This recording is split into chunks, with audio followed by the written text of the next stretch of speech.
The Twilight Zone was one of the most enduring pieces of American television ever produced, from its iconic intro to the often imitated speech pattern of its host and creator.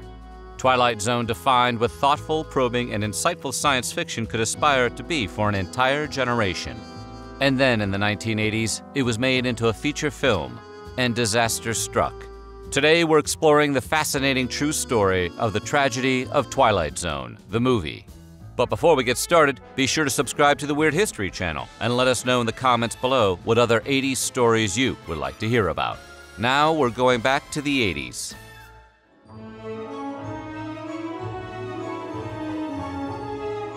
The Twilight Zone was a TV show that ran from 1959 to 1964. It was the creative brainchild of screenwriter Rod Serling. The show lasted a total of 5 seasons and featured the first appearances of many future superstars, such as Dennis Hopper, William Shatner, and Robert Redford. Twilight Zone earned the place in the hearts and minds of Americans from all walks of life. By the time the 1980s rolled around, the talk of bringing back the Twilight Zone was all over Hollywood. Ultimately, Steven Spielberg was hired to take on the reboot. While there were discussions of bringing it back to the small screen, ultimately, Spielberg decided to enlist some of his fellow Hollywood elite filmmakers and elevate Rod Serling's masterpiece to the big screen.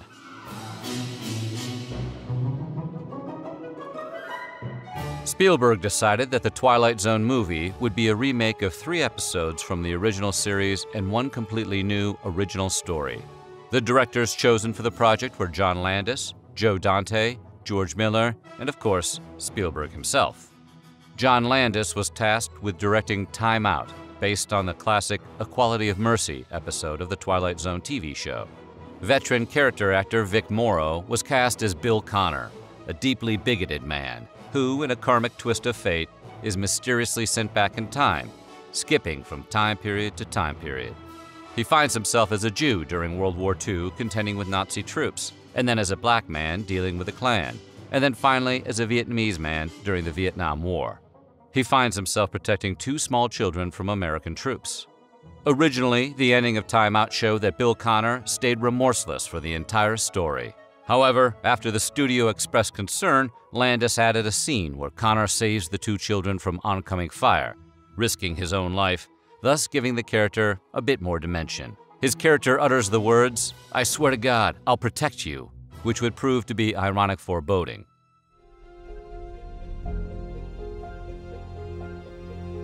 As pre-production ramped up for the film, Landis and the rest of his team had a design problem that they needed to solve, quickly and quietly. They had to figure out how they were going to shoot incredibly complex and time-intensive sequences with children. The Screen Actors Guild had stringent requirements for the conditions surrounding children in movies, and they required a strict curfew. Someone on the crew suggested that in order to get around this requirement, they could hire 2 non-union children and then pay them as extras. Landis agreed. The children's parents were not informed of the helicopter or its potential dangers prior to shooting. Landis and company completed a shot around 10:30 p.m. on the night in question. The children were sent back to their parents. Then around 2:30 in the morning, a shot with a massive explosion was captured, which the helicopter pilot Dorsey Wingo deemed highly unsafe. The rain machines were making it difficult for him to safely perform his job. Wingo asked his co-pilot how they should go about informing the director of their difficulties. But before they had a chance to speak up, Landis approached them saying, "I need you to fly lower. I need you to get closer." They initially expressed hesitation, but Landis, armed with a bullhorn, yelled at the men. The vehicle in question was a Bell UH-1 Iroquois helicopter, better known as a Huey. To say that this helicopter was sturdy and capable of performing the stunts in question is true. The helicopter was literally battle-tested after being used during the Vietnam War. On the night in question, they were shooting a sequence at the end of the story where Morrow fled across a shallow river, approximately 5 feet deep and 20 feet long. He was supposed to carry the 2 children actors across the river while being pursued by American GIs. The children and their parents were summoned to set to shoot the sequence. There are conflicting reports about just exactly what Dorsey Wingo, a real Vietnam War vet, thought was going to transpire. Some have said he thought the scene wasn't going to have explosions. Others said he did. As they were about to roll, a production member expressed concern that this was too dangerous to shoot, at which point Landis turned around, grinned, and said, "You ain't seen nothing yet." Wingo's helicopter was hovering approximately 25 feet off the ground. The plan was that it would fly over the actors as they crossed the river, set down on a patch of land, and Vic Morrow and the two children would flee into it as the climactic ending of the story. As action was called, Wingo turned the helicopter 180 degrees to prepare for the landing. However, an ill-timed mortar was fired, which collided with the tail section of the helicopter, detaching it. The chopper spun out of control and careened towards the ground. At that exact moment, Morrow had accidentally dropped Chen into the water. He tried to scoop her up, but wasn't able to react quickly enough. The actors were killed instantly as the helicopter blades decapitated Morrow and Lee, and Chen was crushed by the body of the great machine.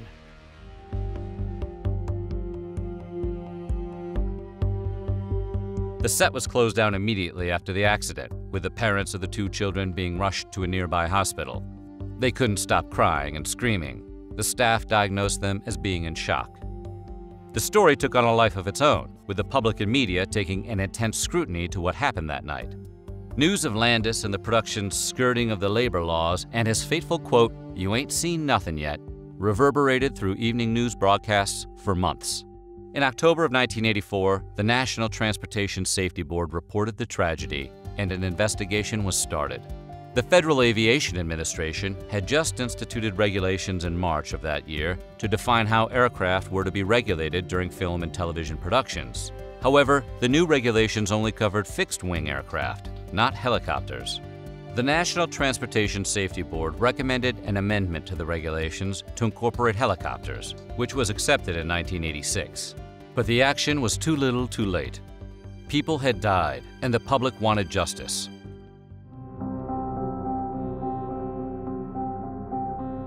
The tragedy and public outcry surrounding the accident on the set of The Twilight Zone, the movie, led to a civil and a criminal suit against the filmmakers that lasted for years. In 1986, a state trial took place. Landis and his Confederates were brought up on 3 counts gross negligence and 3 counts under a death under unlawful circumstances constituting manslaughter. An initial trial was started. It was dismissed for a lack of evidence, but then in an appeals court, it proceeded to a full juried trial. The jurors of the trial were under intense observation, and at one point were even taken out to the location where the crash had happened and watched a reenactment of the events in question. Landis was stoic and quiet throughout the trial. When asked if he had viewed the footage prior to the trial, he responded, "Only twice before. It's very hard for me to watch." Micah Lee's father, Daniel Lee, testified that he heard Landis instruct the helicopter pilot to fly lower. All 4 parents testified that they were never informed that there would be explosives or helicopters on set.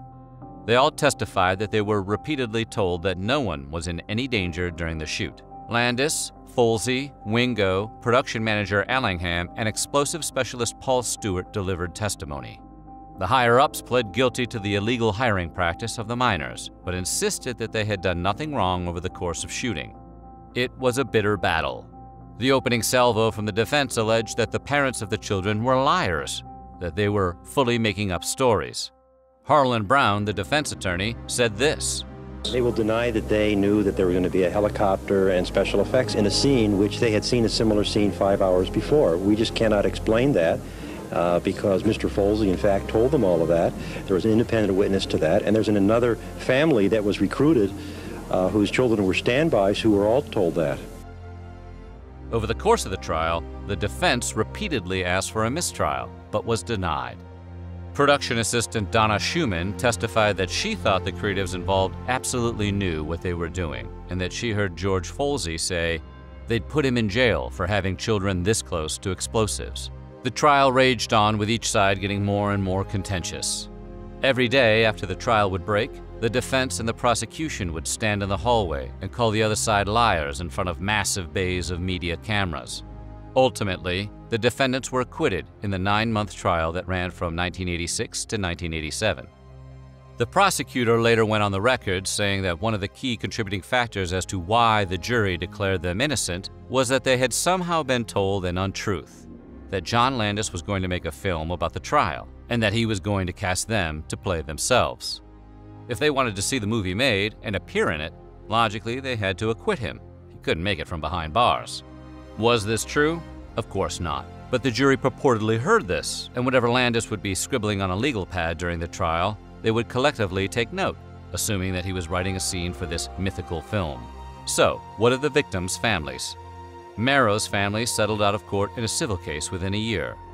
The children's families collected millions of dollars in several civil lawsuits, obviously not ameliorating the horrible pain of losing a child. Landis spoke about the incident in 1996, saying, "There was absolutely no good aspect about this whole story. The tragedy, which I think about every day, had an enormous impact on my career, from which it may possibly never recover." His behavior during the trial was supposedly so remorseless that it permanently killed his friendship with Steven Spielberg. When asked about it, Spielberg said, "No movie is worth dying for. I think people are standing up much more now than ever before to producers and directors who ask for too much. If something isn't safe, it's the right and responsibility of every actor or crew member to yell cut." When the Twilight Zone movie was finally released, it did not feature any of the footage that was shot with Morrow and the two children crossing the river. So what do you think? Was the tragedy behind this film preventable? Let us know in the comments below. If you like this video, please check out our sister channel, The Total Nerd Network, for more videos like this.